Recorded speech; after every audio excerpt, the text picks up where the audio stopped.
fellow Supermom, I'm glad you're here. This is the Special Needs Supermom podcast, the glass of wine for your mind. Your tribe where you can relax, unwind, and get stronger and more confident about your superpowers. I'm Nadine Villier, your host, supermom of an autistic wonderboy and a supergirl battling juvenile arthritis, all while being a military spouse and international entrepreneur. Enjoy your glass of wine. Today I've got Andrea Takash with me on the show for the military series. We're both, living the military life, moving around, and with that comes extra challenges. So hello, Andrea. Welcome to the show. And a fun fact for the listeners, you can't see it, but we're both redheads. Our field of expertise is communications. I don't know, redheads just love to talk, I think. And That's right. And we're both really into running and yoga, so that's really fun to know about each other. We never met before. We know each other from a support group. But hello, welcome to the show. Yeah, thank you for having me, Nadine. I appreciate it. It's always nice to meet a fellow redhead, even though we're thousands of miles away. And I appreciate you having me today. Can you tell the guests a little bit about yourself? Yeah, so I am many things in life, right? So first and foremost, I'm a mother. I have two beautiful girls, neither which are redheads. I have a 12-year-old daughter and an 8-year-old daughter, and they are everything to me. So that's my first full-time job, right? I take care of them. And then I work full-time as well. I'm the director of regulatory communications for the FDA's Center for Tobacco Products. So it's a great job, very fulfilling. So really two full-time jobs in a sense. As you said, I'm a military spouse. My husband has been active duty Army for almost 20 years. So we have been married the entire time. I've moved with him. I've been through deployments. I've seen it all, and we've survived all of it. Including COVID now and a year into. So we've made it through a lot of things, and it's been an honor to see him do his job and to support him in what he's done for our country.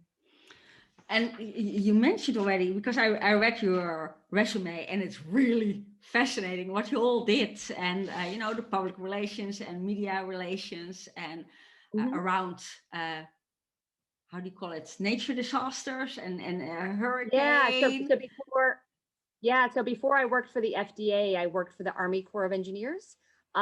Still public affairs, public relations, and was able to go on disasters, hurricane disasters, flood disasters, and providing communication support, whether that was with the media or with the community. And so an amazing career with the Corps of Engineers. And then I transferred to the FDA about 6 years ago. So still continuing with my public service as a civilian. Yeah.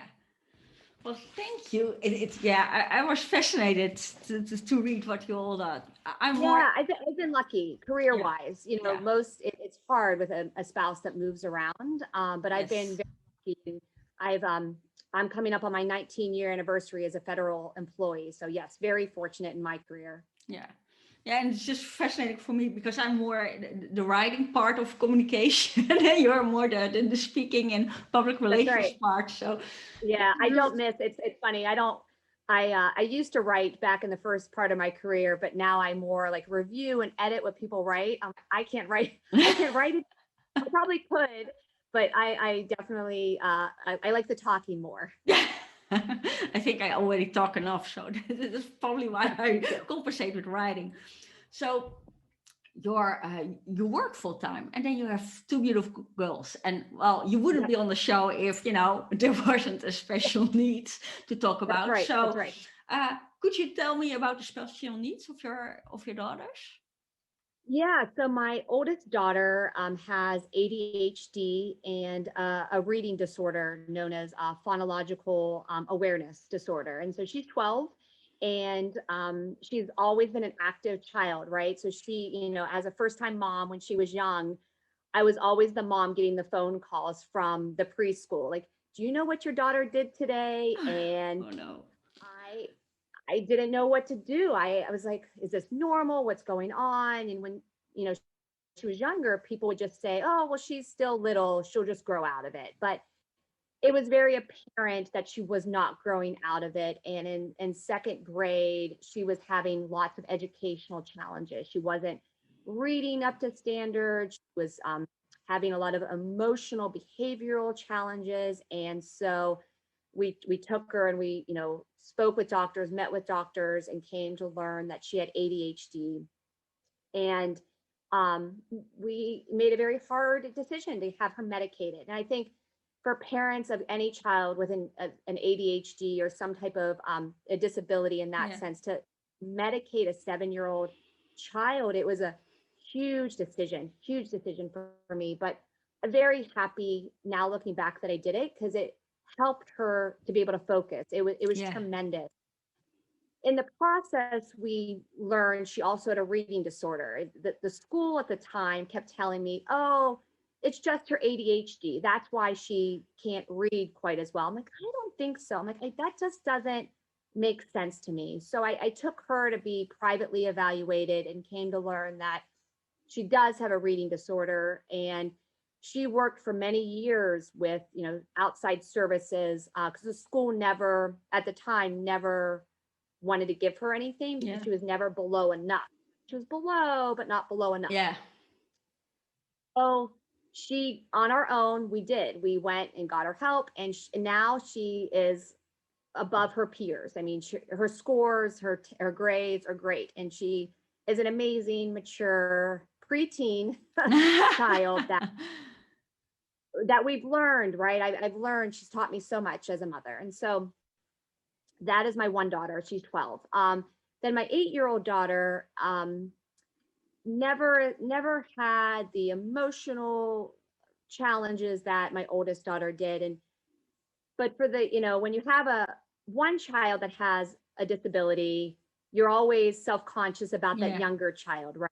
And hype, like, is she okay? Is she on track? And I always am very conscious of reading, right? As a communicator, we understand how important reading is. And so my younger daughter, I've always watched her, like, how's your reading doing? What's, you know, tracking her Yeah. levels. And so I told, since kindergarten, I always told the teacher, like, let's just make sure we're watching where she's at on her reading, because my older daughter has a reading disorder. And so last year in first grade, it was the same thing. I'm like, let's just make sure we're tracking. But then COVID hit, right? And everybody went home. And Yes. our school was great, but they were not providing them any new resources. They were keep doing the same things. Like, you know, she's not reading where she should be. I knew as a gut instinct. So again, I got her the help she needed, reading tutor. And then this fall, in this winter, I got her privately evaluated, and we learned she had dyslexia. She has dyslexia as well as an articulation disorder. So she has a speech impairment. Yes. So, you know, it's, you know, interesting. Since I personally don't have a disability and my husband doesn't have a disability, I would never have thought our kids would have special needs or disabilities. And so it's been a huge eye-opening experience for me. And you know, I'm over 40 now and and my kids have taught me a lot through this whole process. Yeah. Well, I have to say, we always said about our son is on the autistic spectrum and has ADHD, but we always said, you know, he's just like his parents. So at home, we had no problems. He had his Legos, had his fantasies, totally happy boy. And the Yep. problems really started when he went to school, but because we didn't see any problem at home. And he was really friendly and really nice. He just didn't want to sit still when everybody was telling on Monday what happened in the weekend. And we went like, well, I can understand that you don't want to wait for 30 kids to finally, you know, So we were like, is it really that bad? And then they said, oh, it might be that he's a little bit bored, but we were about to move to the States. So we were like, okay, we will just see what Right. happens there. He had some therapy because what did happen was that he started to get unhappy because he was always, getting comments that he should Right. sit still and Right. And they get labeled, right? They get yeah, labeled as that bad child. yeah. And he should just do his assignments. But if he didn't see the point of it, he was like, "I'm not doing that." But we heard that my husband was like that as well. He was like, Yeah. Oh, interesting. if he did like 3 or 4 or 5, mathematical problems out of the 20, and he got it after 3. My husband was like, as a kid, what I heard from my mother-in-law, he was like, "Well, I get it. I'm not doing the other 10 or 15." Right. So really stubborn, but really smart. So we thought, well, it's probably that. And I think what also, I'm quite energetic. And nowadays, maybe I Yes. would have had the ADHD dose, but Right. I'm Right. also over 40. And back in the days, I was quite, because I was a girl, I think I was also I was the oldest child. I always made sure that I was nice and pleasing in the school and behaved. Yep. But I was Yep. always a busy mind. And with my daughter, she Yep. has juvenile arthritis. With a 5-year-old, you don't think, well, she might have juvenile arthritis. That's Right. something you think of. And yeah, it can be quite a interesting journey. Whether Yeah. you recognize yourself in your child Or or have a not. disability or That's not. right. And my husband traveled. Yeah. I mean, my husband always has traveled a lot. Even if he wasn't deployed, he was always, off, doing different work, trips. And I had to learn a lot of this myself. Yeah. And, um, with my first daughter, I was embarrassed, to be honest with you, because I thought I was doing something wrong. I didn't know um, what to do. I didn't know who to talk to. I didn't know other moms that were going through the same thing. Oh yes. Um, and that's hard. And so I've learned now to find those connections and meet those other parents that are going through the same thing. And social media, as you know, in communication and journalism, it has come a long way. I mean, my oldest is 12. I think Facebook had just started when she was born, and so there weren't as many online connections and trying to figure out what's going on nowadays. Like, there is a Facebook page for everything, Yes. dyslexia, ADHD, and just like, it's great. And it's been amazing for me as a mom, to find those resources in other Yeah. moms. Did you then find it hard because we had quite some challenges? Huh? You said, well, in the beginning you feel embarrassed. You're like, what did I do wrong? Yeah. Did I miss something? How could I have missed that? How could I Yep. have missed that? My kid has. Did I eat the wrong thing? I even like, what did I eat? Did I have any wine Yes. when I was Oh, pregnant with her? I still to this day I'm like, it's that one beer. It must have been that one. I Yes. know it's not like Yes. that because I No, remember I when know. I I know. when I got pregnant, and we were stationed in Germany at the time. I remember the doctor said, you can have a glass of wine or a glass of beer. Just don't pretend that you're a student anymore. Something like I can still remember him saying that. But Right. Right. and not that I was like, okay, yes, I can still continue drinking or something. But still I was like, Right. Right. before I knew, I had that glass of wine or I had that. It must have been, and Right. It's not, and it's it's not. not. No, I remember I Yeah. worked with my first. It's not with my first daughter. I worked a very stressful job. I worked.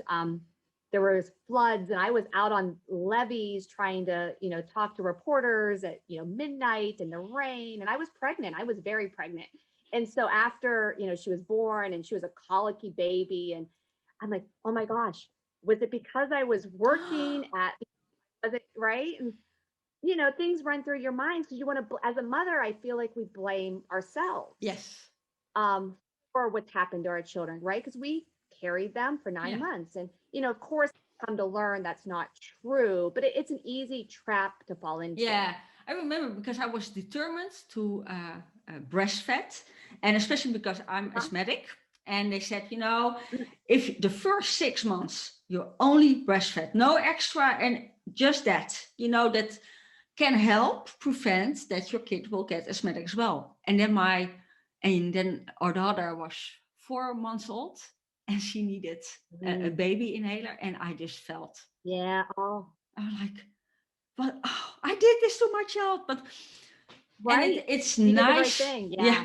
It's nice to find groups that, where in there are women that are kind of in the same position and that can feel like you. Yeah. Because I don't know how it is for you, but moms and family members, the same, who are not in that situation, we had a hard time defending our Yes. choices. And Absolutely. you always get advice. Don't you think you should do? If you're more strict or if you're less That's right. strict, I should That's work. right. I shouldn't work. I should work less, or I should Right. work. Right. It's how was it for Yeah. you? Yeah. No, it's hard. I've worked since my babies were babies, right? And I've always gotten that advice from advice. You can not your listeners can't see my air quotes, right? The my mom and my family and good advice, well-intentioned advice, but it was never like, this is how it was in our days. It was Yeah, like, well, what do you think? I think people are well-intentioned, but when you're living it and you're struggling and you're challenging, yeah. it's not helpful. It's No, not helpful. And um, what I do now, if I see another mom kind of struggling, is like, hey, listen, I'm not going to tell you what I went through. You can ask me questions. I'm here to listen, but I'm not going to give you advice. That's my advice. yeah. That's a really good one. Yeah, because yeah, everybody has advice about everything, even if they, Everything. especially I had the Walmart incident with a, a toddler going totally berserk, and then you have somebody looking at you going, "Oh, you're such a bad mom." So Mm-hmm. nowadays, if I see a mom with a kid lying on the floor, I I just, well, at the moment not because of COVID. Normally I will give her a pat Yeah, on the yeah, right, back. right. Yeah, It's almost 7 o'clock. Good luck, yeah. mom. It's okay. That's You're right. doing Yeah, great. you got this. Yeah. Yeah, yeah, Yeah. yeah, I even yeah, one yeah. day That's I right. had I had one. I think I had my husband was deployed. There were 1 and 2 years old or something, and they never threw. They were quite good, but they both started to throw a fit. And I was in line at the grocery store, and I had, I think, one on my shoulders, and I had Oh, the other one on my hips. That was the first time I was like, I was so glad I have my hips. I was like, that's the purpose. You can hold a kid there. And I just calmly walked out of the store, strapped them in the car, walked back, paid for my groceries, and I was like, and I think even the supermarket lady was like, "Oh, you handled that so well." I was like, this was so, what are you gonna do? yeah.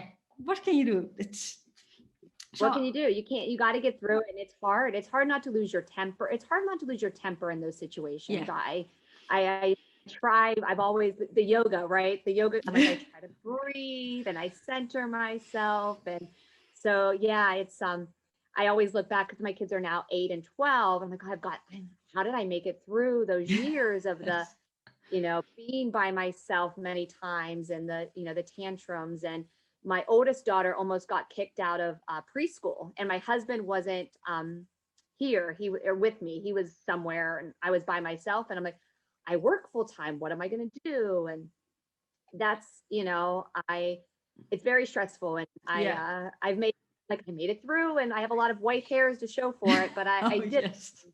um I think it does make us stronger. I think it's hard while you're going through it, but I instill that in my girls. And it's funny, uh, it's hard to decide, right? We were talking about working, not working. That's a hard decision, but what I always tell my kids is like, I'm a role model for you. And so have I given up some things that I can't be at home with you all the time? Yes.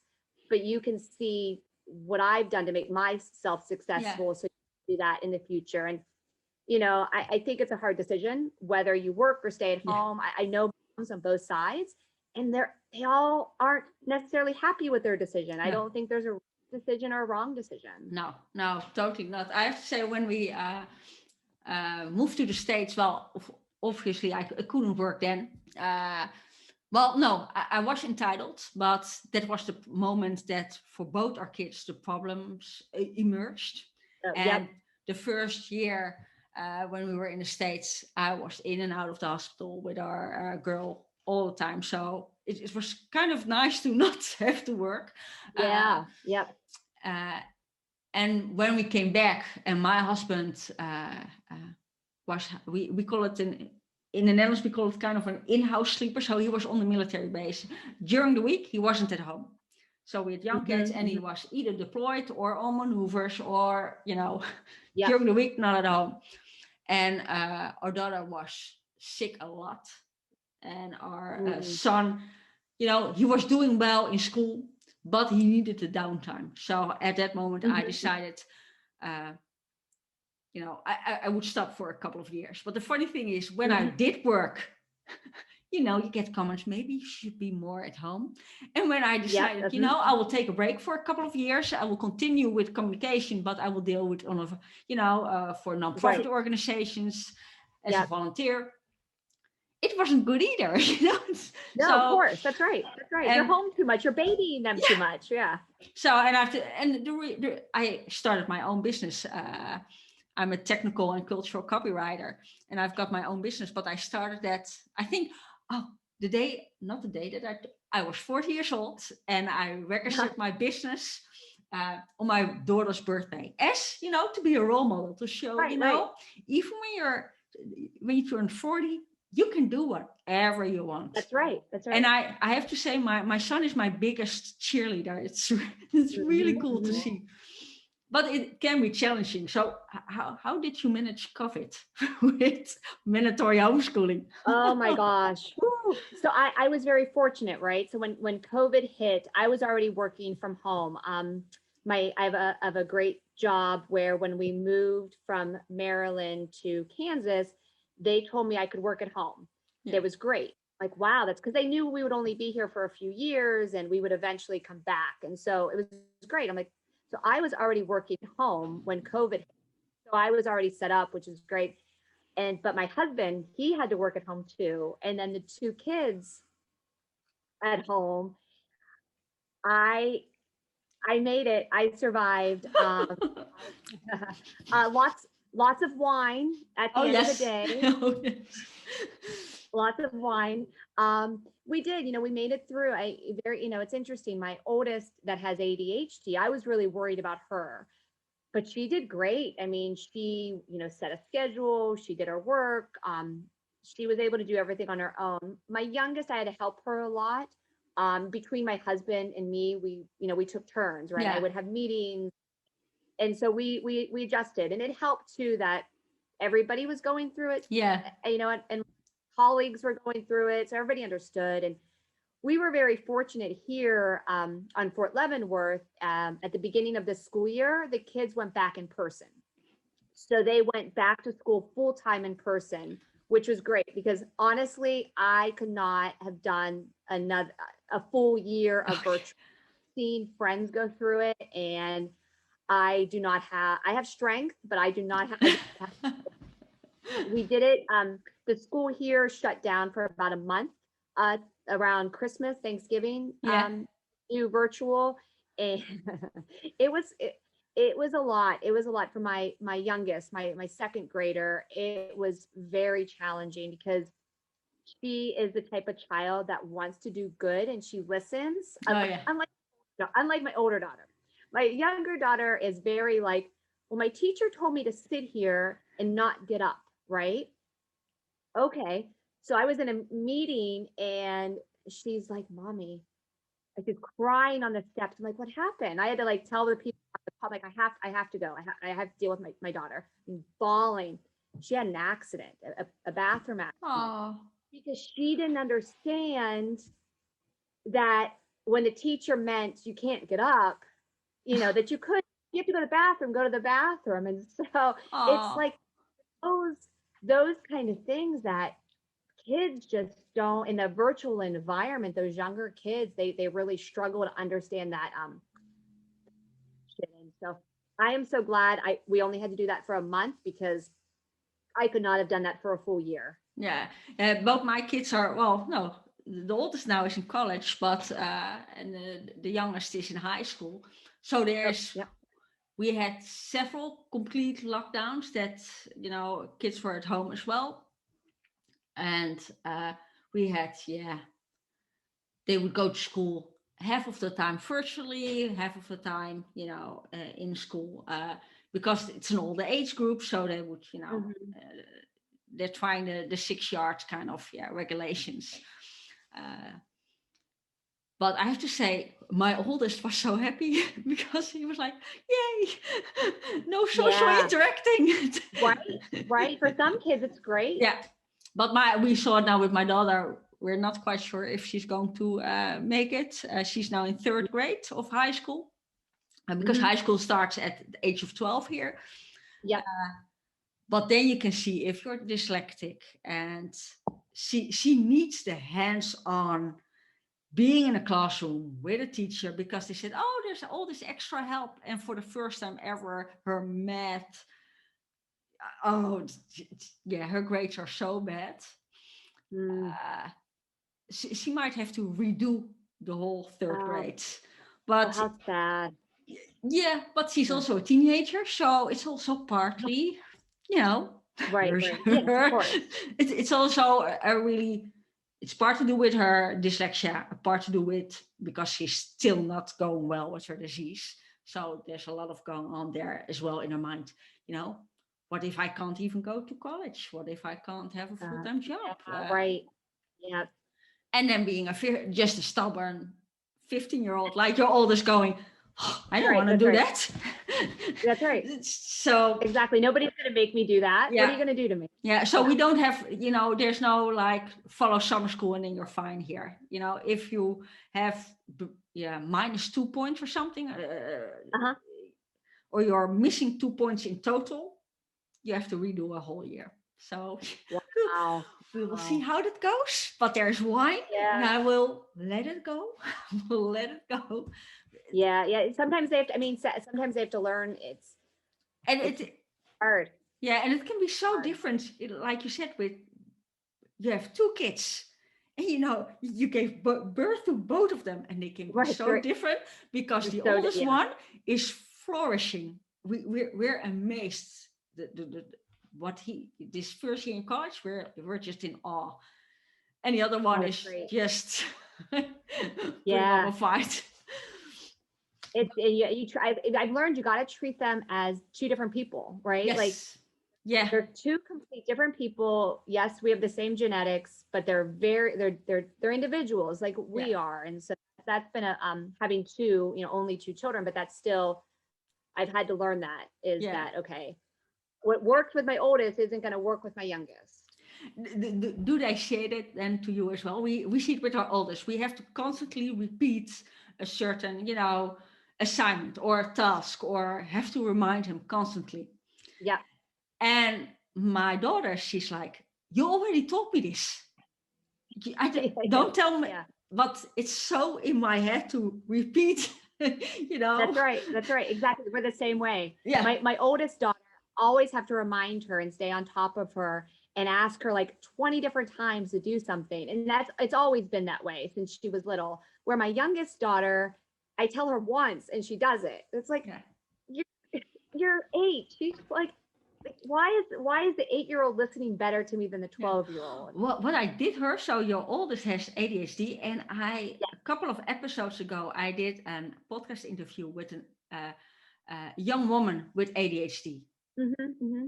And it was really interesting to her. She said, to listen, and she said, we have something that's called time blindness. There's actually a word Yes, for it. that's right. And she said, I manage to do things now because I have all these reminders in my phone. Because otherwise, Yep. I just totally lost track of time. Yeah.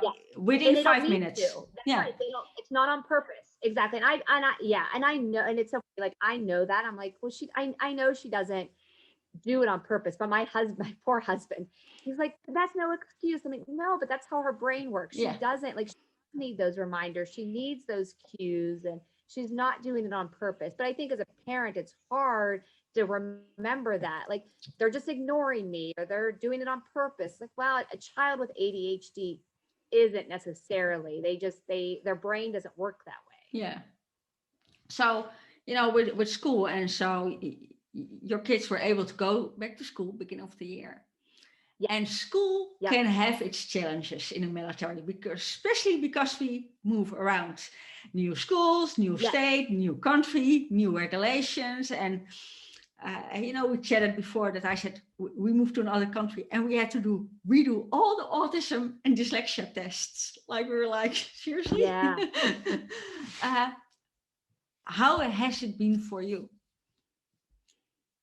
It's been, I will say this has been a hard year. Besides COVID, this was the year with my youngest that I finally was like, there's something wrong with her reading. There's something going on. And I brought it up to the school in the beginning of the year. I'm like, there's something just not right. It was that mother's instinct, right? Like, I don't know what it is, but there's something just not right.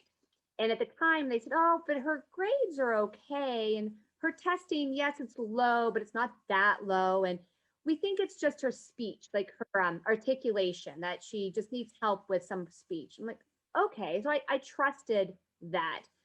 But as the kind of the fall went by, and then the kids came home for that month to do that virtual learning around Christmas, Thanksgiving, Christmas time. And I saw firsthand how much she was struggling. She was calling herself dumb and stupid. And Oh, that's painful to see. At the time she was 7.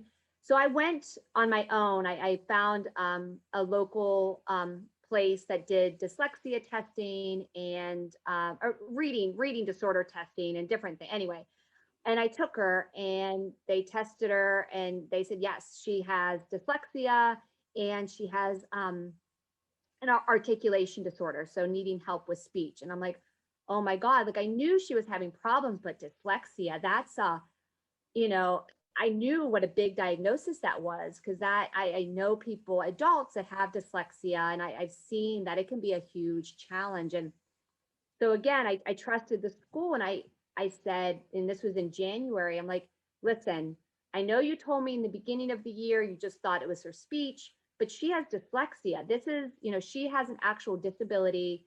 And I learned that there's this whole process. They can't just take the outside diagnosis, right? They have to do the testing themselves. They have to evaluate themselves. And oh, by the way, it's 60 days. It's a 60-day process, and that's school days. And so if they're off for different holidays or snow, or if she's sick, well, that day is so anyway. So January to April, they were evaluating her. And I also thought she was getting actual services for speech. So she was actually going for speech in the school. So I thought. So at the end of it all, they gave me the evaluation. We met and they decided they were not going to give her, in the States, it's called an IEP. They were not going to give her an IEP because her grades were good. Well, oh yes, her yes. grades are good, but she also she goes to outside services 3 times a week. So she has, a speech, she has reading, she has a tutor outside of school. So of course her grades are good.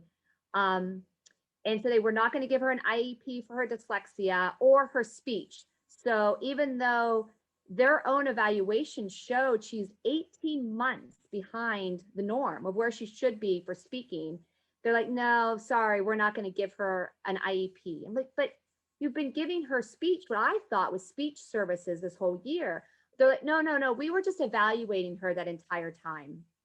Oh wow. Like, I don't know. Like, anyway, I couldn't believe it. Like, but and here we are now, we're moving, right? Like, and we're moving. Like, I don't have anything to go to this next school to get her the help. And that's frustrating as a military family. It's like, and they know right where we're at. We're on Fort Leavenworth. We're on there it's state schools, they're Kansas schools, but they know these kids move, and it should be, and we were asked that many times throughout this whole process. Well, are you moving? Are you staying? And it was very apparent. well, they want to know whether they're going to have to provide these services next year, or are they Yeah. done with us, right? Or moving.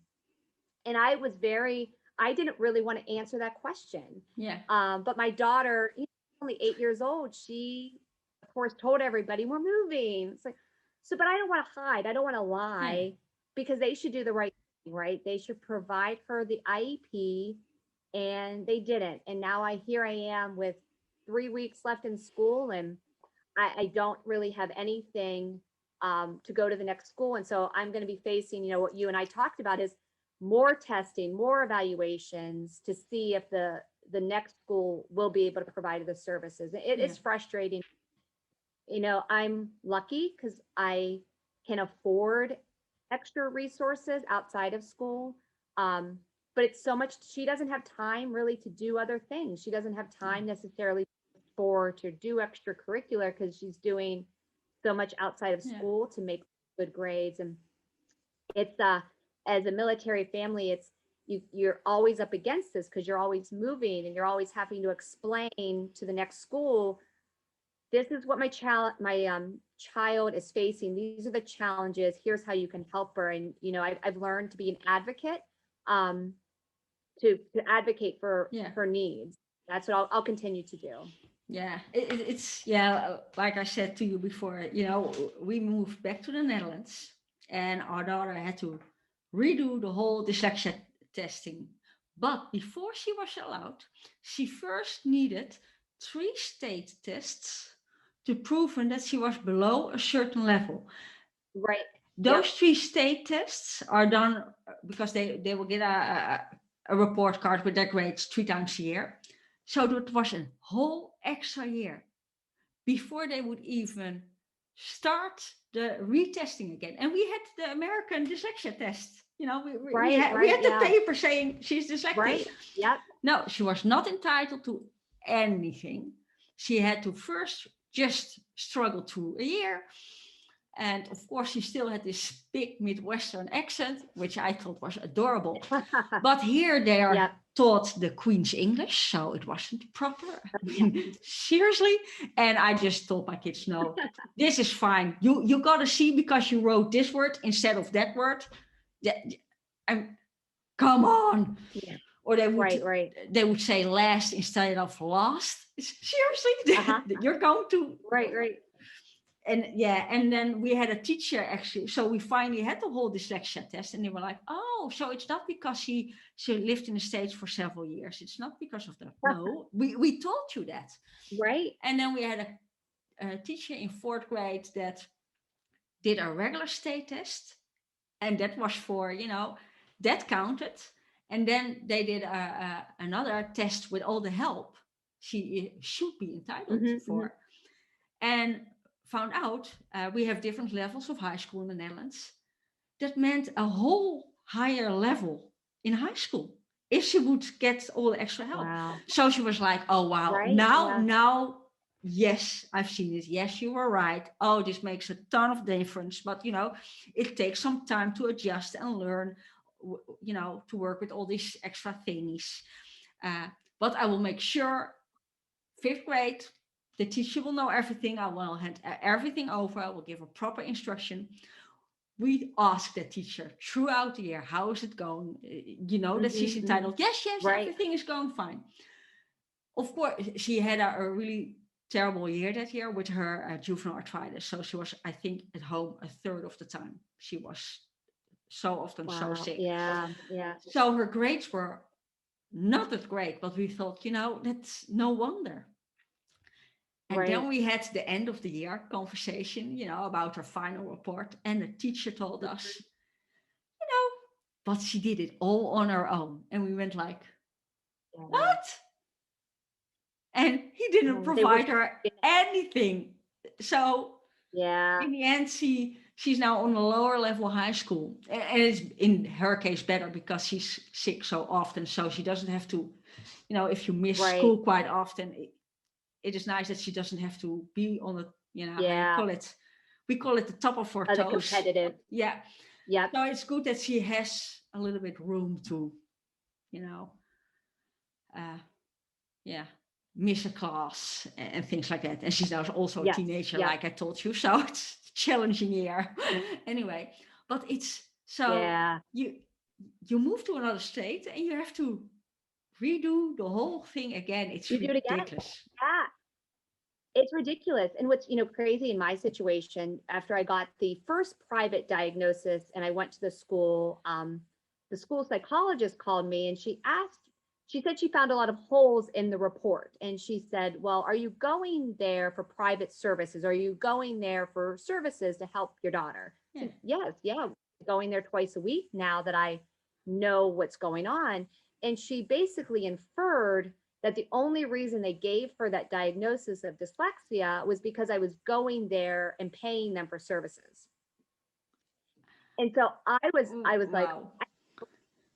and so I'm like, okay, you do your, I started to question myself. I'm like, well, maybe she's right. So I went out and got a second evaluation at another private place. And what do you think it said? Just, yeah, dyslexia and articulation disorder. It was the exact same diagnosis. So I did that for myself, to justify, like, okay, this is it. And I showed the school, and still they're like, well, but her grades are good. I'm like, okay, I know her grades are good. Thank you. Yeah, but I think, I don't know how it differs per state, but I think it also, if the grades are good, although you're getting all the Yes, help outside, right. That's right. it's like you should feel intensely so she can get school help. It's ridiculous that you. Right, right. It's ridiculous. Yeah, It's it's ridiculous. And just some things that have been said. I mean, I don't know if your daughter with her dyslexia, my daughter rushes through things. She rushes, and it's really what I've learned is to get through those challenging assignments. She doesn't want to ask the question. She's embarrassed, and so she just rushes. And so during the evaluation meeting, that's what all of the team members in the school said. Well, she rushes through everything. But I'm like, but did you wonder why? Like, did you look Yeah. into that? Did you understand? They didn't. And the school psychologist told me to get my daughter ballet class. She's like, you probably should get your ballet so she could learn how to slow down. Yeah, that will fix the You what? dyslexia problem. Right. So, like, so I'm gonna when in her spare time, which she has none, and you think ballet is gonna help correct her dyslexia. Yeah, it was, Yeah. I couldn't believe it. I was shocked. And what I've learned is, and I don't know if this is every state, but a lot of these teachers and staff at these schools, they don't have dyslexia training. They don't understand dyslexia. And, when you don't understand something, a lot of people don't have the time or energy to figure it out or learn. And that's hard. And I don't know what you do. Resources are limited, money's limited, and not every kid has dyslexia, right? It's a special need. Yeah. And so I understand from a school's perspective, it's hard to train your teachers for every disability. Yes, it is hard, but it's not like dyslexia is this new fancy No, right. That's right. Yeah. disease. It's a, yeah. I think it was like I said before, it was quite different when we were kids. Girls that were hyperactive were just energetic, and That's right. when I first met my husband, and it was like, oh, I like you, and then he got deployed for within 2 months. So it was true love because I waited and I wrote a letter every day, and yeah, that was the time before we had smartphones and all these That's right. That's fancy right. things. Yes, I remember. Yeah. I wrote letters, people. I wrote letters, and That's I right. got these letters back, and they had the weirdest spelling mistakes. The weird. Yep. I'm like, how can you break off a word in the middle? What? And then we found out when we got Jika tested that he said, oh, is it in the family? And I just kind of mentioned, well, it is really funny. My husband makes really, he said, oh, but Oh, that's right. a typical sign of untreated dyslexia. And you see it Yeah. with a lot of people over 40 that, Yes. and because my husband he has this photographic memory. It's Yep. really annoying sometimes, but he was really smart and uh, he kind of bluffed himself through Yes. school. Yep. You And compensate. yeah, he compensates. And of course, he did, get better and learn tricks. And, when he went to Leavenworth and he did all those extra speed reading courses because, Mhm. they call it a book a day kind of Yes. training Yes. over Yes. there. So nowadays he likes reading, but it didn't start before he went to military academy. He Yeah. voluntarily read a book. And it's like I said, it's not a new disease nowadays. No, no, but yeah, but I think It's nowadays, I think I don't want to say hyper focused, or I don't know what it is, but it seems like parents now pay more attention to, because I remember growing up, right? There were kids that were hyperactive, or that you could tell but they would just get kind of like passed along, and but they were never diagnosed. But it no. sounds like nowadays parents are more aware, and seem to be on top of getting their kids help.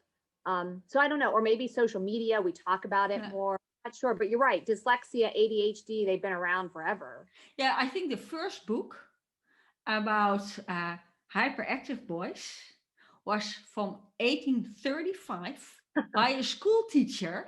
And I think Oh, the how funny. title of the book was something like, oh, what to do with our boys. Right, right. Because they wouldn't sit still, they wouldn't, Yep. and that's almost 200 years ago. Yeah. So it's, It's crazy. It's crazy. And it's, I don't know. But it's tiring. It's exhausting. I think, when I did my introduction at the beginning of the show, I feel like I work two full-time jobs. I really yeah. do. I'm, and I feel at the end of the day, I'm just exhausted because I'm like, okay, did I do my daughter's spelling homework with her because she has a spelling test tomorrow? And did I? Yeah, it's Yeah. hard. It's hard, and but I do it, and I love it, and I get up every morning, and I just keep chugging along. So you're about to move again. Yes, You yeah, know, we're moving in 3 weeks. oh wow. So, besides the school challenges, moving with a Yeah. special needs kid, are there any things around moving that you find harder?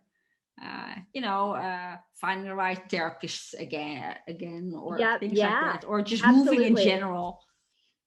Yeah, it's funny. When my husband, we were supposed to be here for another year. We actually did think we were going to stay. We thought we were going to be here for another year, but my husband had an opportunity to go back to the DC area, which is great because that's where my job is. And we were excited, but we didn't know for sure that was going to happen. We knew we were going to move. We weren't sure where. And I started crying. I'm like, oh my God, that means I have to find a new psychologist for my daughter. I have to find a new, speech therapy. Yeah, I have to find a new hairdresser. Like and I'm the one that does that. Like I do all that work of finding those Yes. new doctors and professionals and new friends. And it's hard.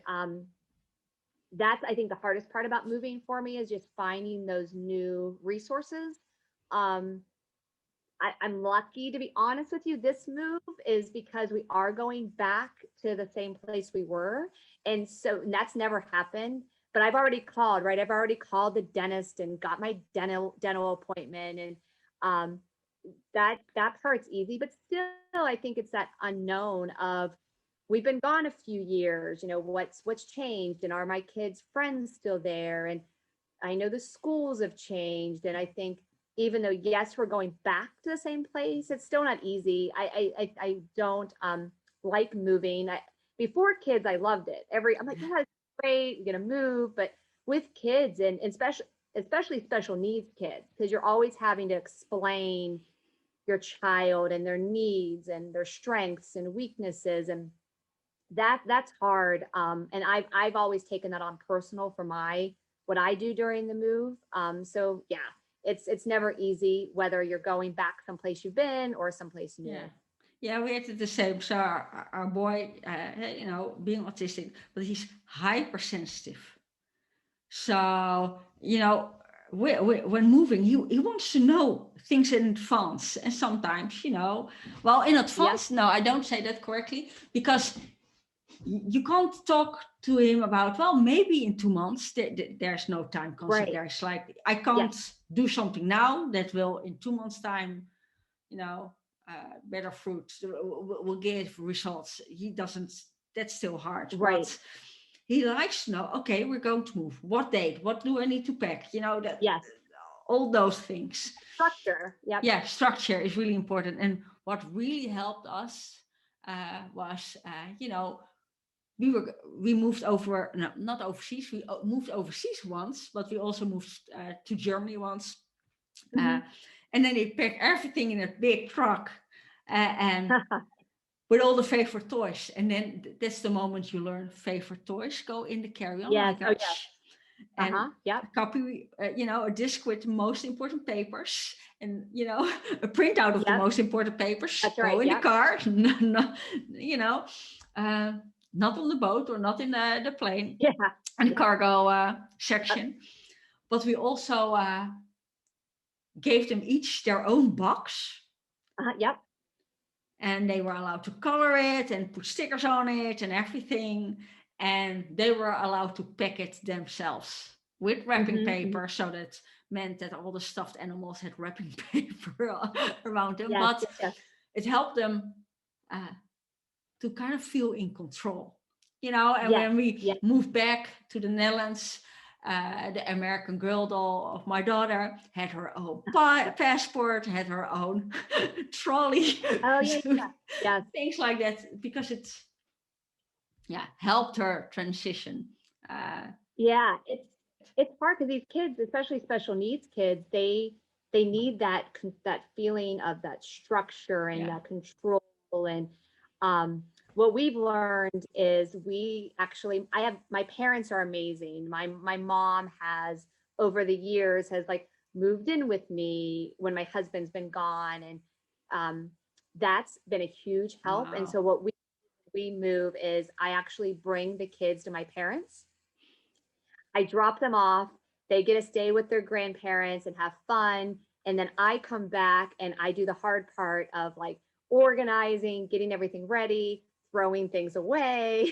Oh, yes. And right. And so they're not here to see that stressful experience. Oh, And that's, then we, yeah. we pick, and then they get to be there when everything comes in the new house. And so they don't have to deal with that like chaos of the actual move. And Oh. that's worked wonderfully the past couple moves for us. Oh, I can imagine. And it must be so great that you can bring them then to your mom or your parents, and Yep. that they can. Yeah, I didn't want to say deal with your kids, but sometimes it is to, No, it's can true. you Deal with my handle? kids. Oh yeah, Yeah, uh, exactly. Exactly. And it's a vacation for them then, yeah. right? My parent, and now it's great because my parents are fully vaccinated and so they're able to do more. And so it's great for my parents too to be able to spend time with the kids. So it's a win-win and I get a break. And so it's, happy all around. So, with two special needs kids, is there anything you discovered of yourself that you know, didn't know you had, or anything about your kid that you're like, oh wow, it's, something you learned from your Yeah, kid, but it's funny. also, yeah, Yeah, I've always been a fighter, right? But when I got older, before I had kids, I kind of stopped fighting. I stopped pushing back, and I didn't I wasn't as aggressive as I probably was when I was younger. And when I noticed my kids started having issues and needed help, and that came back up in me, that fighter came in back up in me, and I missed her. I missed that, right? The redhead, like, quite not fighter, and I shouldn't say in a negative, bad way, but that I've learned it's okay to question, it's okay to ask, it's okay to push in the right way, in the professional way, to get what your child needs. Because if you don't speak up and quote unquote fight, your child's not going to get the help that they need. And yeah, that I've learned that it's okay. You know, I think sometimes as women, we try to not, like, we're looked at differently when we push and fight, and we're labeled bad names, which is not appropriate. And so I've learned that that's okay, that it's okay for me to speak up and to push, and not everybody's going to like me. And that's okay, because at the end of the day, I know I'm doing the right thing for my family. Yeah. Yeah. I found out I'm really a mama bear, you know. Yeah, yeah, threaten that's my right. kids and I will shred you apart. Yes, that's right. That sounds horrible, Yeah, but yeah, no, I will. that's And true. even the other day, somebody said, but, and maybe I'm sometimes a bit overprotective, but, you know, nowadays I also stand up for myself. In the beginning, especially when my kids were young and we had no family or friends that had kids, I was always making oh, yeah, well, I'm sorry, and making excuses, Yep. or saying, oh, it's, and feeling bad about myself. And nowadays I'm like, Yeah. my kids, my rules, this is how I'm playing the game, you know. I often get hurt. Oh, you brought something to their school that they forgot. Well, if my daughter forgets her pillow to sit on, Right, right. that will Yeah, affect her, her pain level and her tiredness for right. 2, 3. I'm going to Yeah, bring it. And the same with lunch. Yes, she will probably learn way better to not forget her lunch. Because, well, now with COVID, we don't have school canteens or cafeterias in elementary school. We have them in high school. yep. Uh, but because of COVID, that was all closed. And if she forgets her lunch, I will bring it, because if she doesn't have Yeah, food with right, her medication, and right. it's, She gets sick. and you don't have to do it, as a mom, but if I want to do this is my choice, That's right. yeah, Exactly. That's right. I've learned I don't judge other parents. I do, don't judge me. I'm not going to judge yeah, you. yeah. I also really learned, because I'm quite chaotic myself, and always, Hmm. new enthusiastic ideas. Oh, get up from the table and say, let's go do this or that. But my son needs to be, he needs to Yeah. be kind of warned in advance. So uh, Yeah. I've changed in that way, that Feedback. that you learn, like, okay, wait, I can still be enthusiastic, but I have to kind of Yeah. have guidelines around it, so my Yeah. family will enjoy, or my son will enjoy it as well. Uh, and that's Yeah. Yeah. No, it's interesting that I think when you have kids with disabilities too, in the beginning, I always was like, oh my gosh, people are going to treat them differently, and yes, they're not as successful as other kids. And that's really hard, because you want your kids to be the best, and when you have kids with disabilities, I think that's always a fear. But what I think I've learned, at least over the last couple of years, is my kids are smart.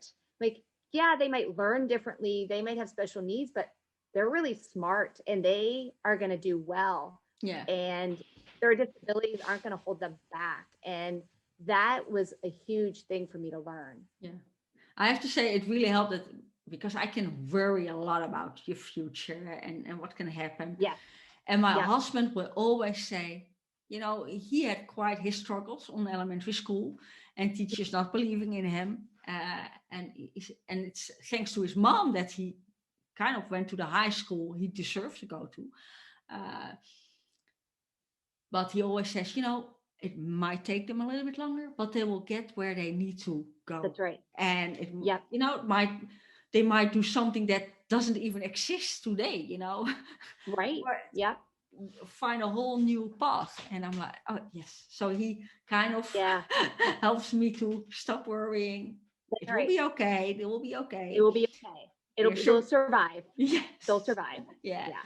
Hey, if we can get through this pandemic, like, if we can get through this, like, we can get through anything. Yeah, I have to, like you said, suddenly I had 2 teenagers and my husband at home. And my husband has been more at home the last year than the over 20 years that we've been together. It's like, Yep. and he was Yeah. like, at military time. So around 9:30, 10 o'clock, he would come in my office because thank God I've got my own office. Yeah. He would come, oh, well, it's coffee time. I'm like, it's coffee time? I just, what? Right. 12 Yeah. o'clock, it's lunch. 12, but I just want to finish this, you know. Right. Yeah. Yeah, that was, are we not going to eat dinner yet? Because it's that late. Honey, we Right. kind of go with the flow here. It's just, Right. Yeah. yeah. And I have to say with teenagers, it was a little bit easier because they just slam the door behind them and stay in their room anyway to mock. So Right. They don't want to. They don't want to deal with you. Yeah. They don't. Right. Yeah. I I'm have to starting to say, see what that 12-year-old. Yep. you know, a lot of time there are complaints about teenagers, and oh, there are a lot of challenges. But Yeah. around the pandemic, I'm so glad I Yes, don't I have know. toddlers around me or Yeah. Oh, I preschoolers. know. Oh my gosh. A lot of my coworkers have babies and toddlers, and I'm like, I couldn't imagine trying to change diapers and be on a meeting at the same time. No, I yeah. couldn't do it. My brother has 3 really young children. I'm like, how that he hasn't gone insane yet? It's just Yeah. amazing. It's it's definitely a true testament to parents that have made it through, and especially with young kids. Can you see now that your kids kind of, they have the diagnosis now, so they know that they have Yep. ADHD or dyslexia. That label, did that help them, find their own Yeah, it's way? interesting. My oldest daughter, for sure, right? I remember when she was first diagnosed.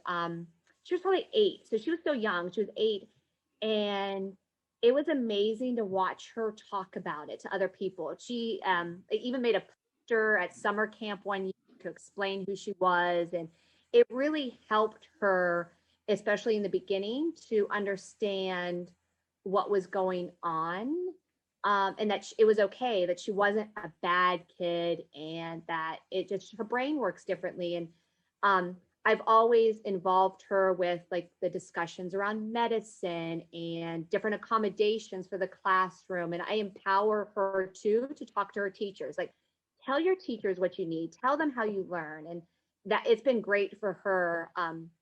My youngest, I think she's still just kind of coming into the fact, understand what's dyslexia, what does this mean? And but I think eventually it'll be very similar to how my oldest, it'll help her to say, hold on a second, I don't understand, because this, my brain doesn't work that way. This is what I need. And honestly, since my kids have been young, I've always taught them that. Like, I'm not in the classroom with you every day. No. You need to be able to tell the teacher, what do you need? What kind of help you need? Because that's the only way you're going to get it. Nobody else is going to speak up for you. Yeah. So they both have learned that from a young age. Yeah. We always, except my husband, we all have something. So I'm severe asthmatic, and my daughter, juvenile arthritis, my son on the autistic spectrum and ADHD.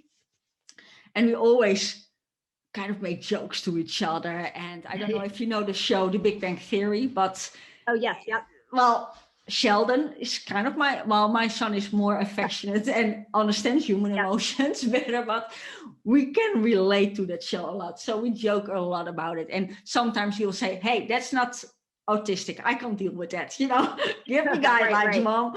And it's really funny to watch because, and I think I said this on a previous podcast, that my son said something like, I can't handle that. That's not autistic enough. I need more. And my mother was like, oh, you shouldn't say that out loud so hard.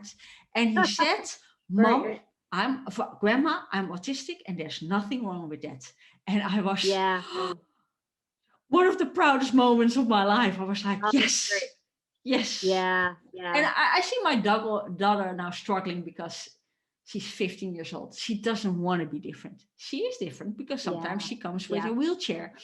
And half of the time she has to follow classes online. That's now thankfully possible. Yeah, right. Yeah.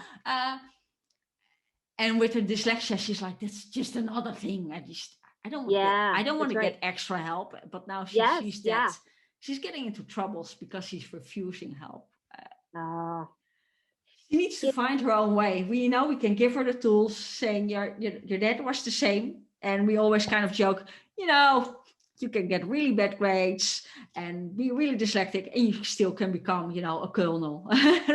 Right, right, yeah. So we always kind of Yeah, joke about it. it's It funny that you helps. say that pulled out and stuff. And that's always, I think, the struggle with my youngest with dyslexia is the school, since they have refused services. Well, you don't want her pulled out of the classroom. That's not going to help her. Like, then how else are you going to help? Like, how else are you going to help her? Like, are you going to give her these services in the Yeah. classroom? No, you're not. And, I never want my child to feel different. I never want them to feel like they're missing out on something. But if you need extra help, you need extra help, and that's okay. Yeah. Yeah. The only yeah, our kids are the only ones that really can. We of course help them, but in the end, they have to stand up for themselves and Absolutely. Yep. asking for the services and the help they need and are entitled to. They're entitled. Exactly. I don't know how, but in the Netherlands, but in the US, when you have a disability, you're entitled to certain Yeah. accommodations, certain services, and it's the law. And I think it's sad is that kids, adults treat kids as kids, which I Yeah. understand, but it's like, but they're people. Like, Yeah. they're entitled to, these are human rights. Yeah, and some are better than the other. I have to say, she has great Absolutely. teachers. She has teachers that Yep. are too overprotective. She's like, no, you don't have to open the door. I Yeah. can push the door open when I'm in a wheelchair. Right, Don't. right. But the other day she had animal class, so she's going to a green high school. So they already Huh? specialize in greenery and animals and sustainability, things like that. And she had an kind of an animal outdoor class. And my daughter said she was in a wheelchair that day. That was the first time she was in a wheelchair for that class. So she already said to me, I don't think those teachers really understand what's going on with me. I'm Mm-hmm. sometimes not there, but those are the ones that really don't really get it, because Yeah. he has that class for several hours till 5 o'clock in the afternoon. And Oh, with her wow. juvenile arthritis is kind of too much.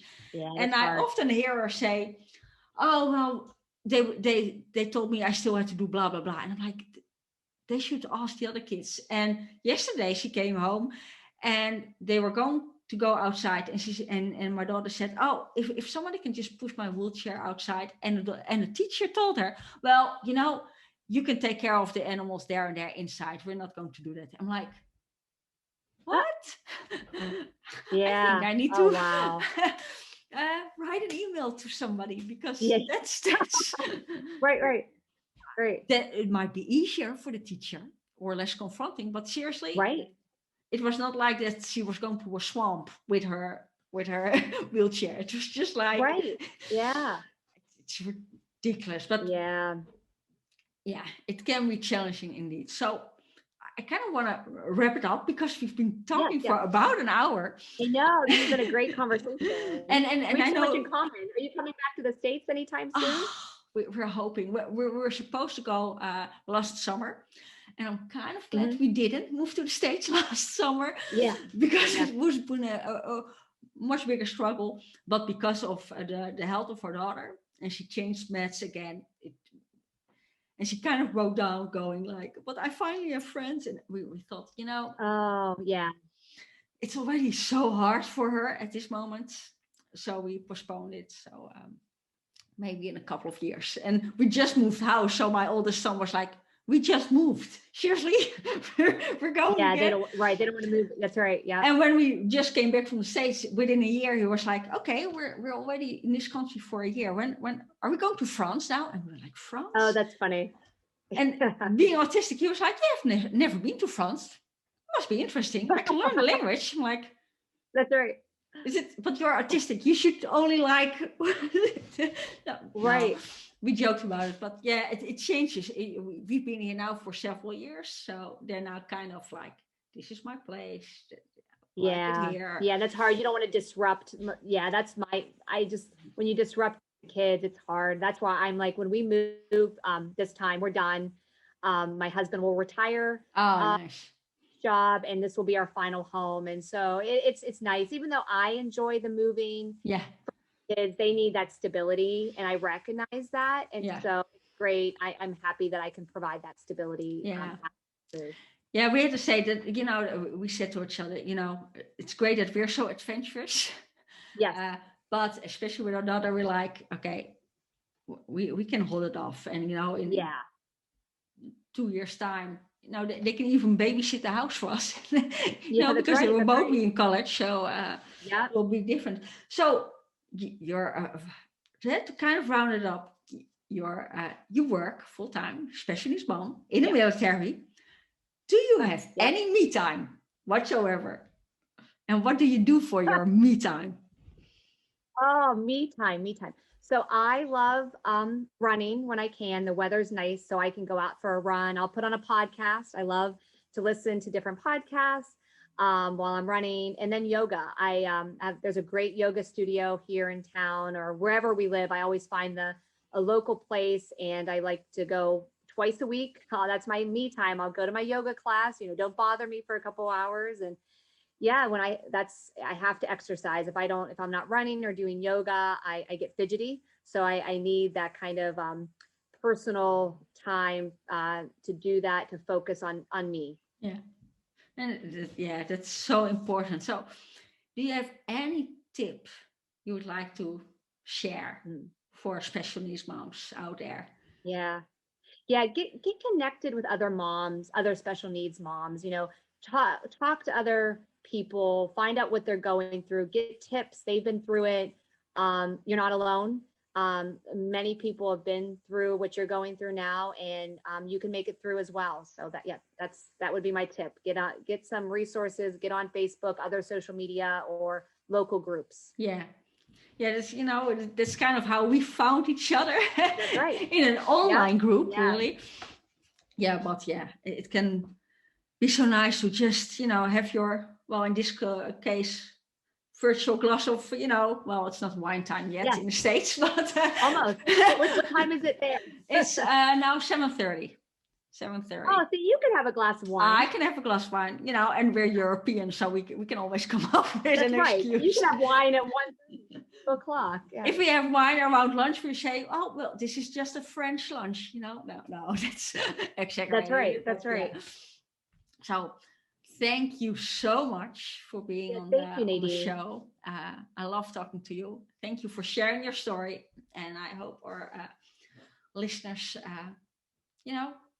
find some comfort in your story, and that their struggles and your tip. Do find listeners out there, special needs moms out there, do find your tribe. And thanks again so much. Thank you, Nadine. Take care. Bye bye. This was today's episode of the Special Needs Supermom podcast. Enjoyed your mental glass of wine? If so, please subscribe, rate and review the show, and recommend the podcast to other special needs supermoms you know could use that mental glass of wine as well. Until next time, fellow supermoms. Cheers, Nadine.